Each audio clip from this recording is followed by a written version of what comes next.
pati nga yung PhilHealth. So, ito ay isang bahagi lamang sa pagpapatibay natin ng ating healthcare system. Dinala ko ito. Ang ating statistics, ang na-distribute na ng mula noong June 2022 to 2025, nakapag-distribute na tayo ng 680 na ganito. Oh, di ba? Mga kababayan, tama ako, di ba? 680, no? Sa kabuuhan ng kanyang ang nandito sa harap ninyo, simula 2020, ano yun? Simula nung June. 397 na vehicles.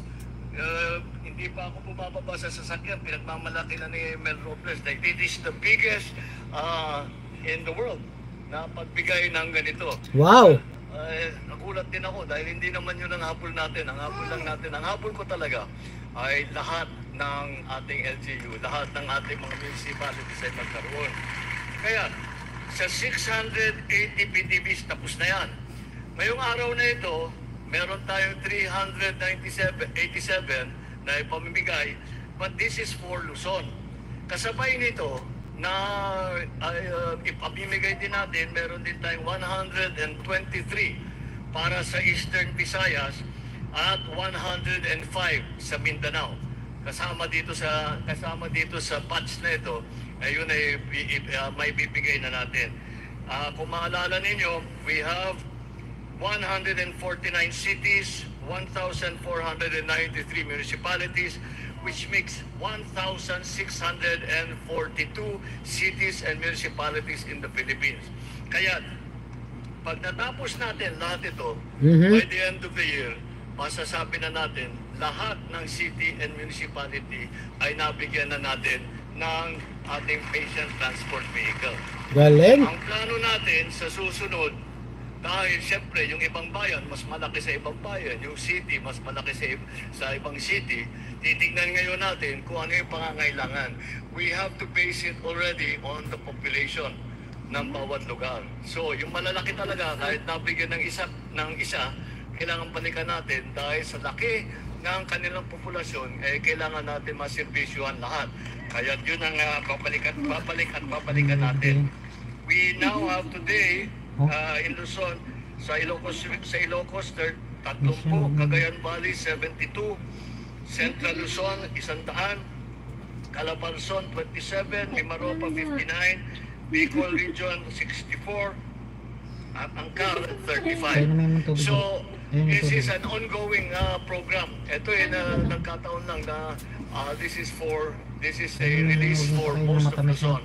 But we will continue to do this, and hindi namin ititigil ito hanggat lahat ng pangangailangan ng ating mga LGU ay nabigyan na natin, natugunan na natin ang kanilang requirement para dito sa mga patient transport vehicle na ito.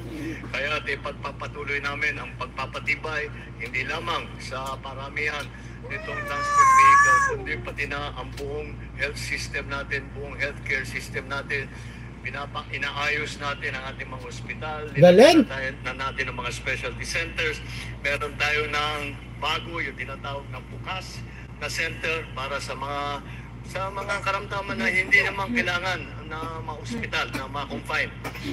Lahat po yan. Yung PhilHealth, pinaparami natin ang insurance coverage, pinaparami natin ang servisyo. Yung mga naghahanap ng mga didilis dyan ng PhilHealth, napakinggan nyo na mas lalo pang pinapalawig, mga kababayan, ang covered or ng PhilHealth. Diba?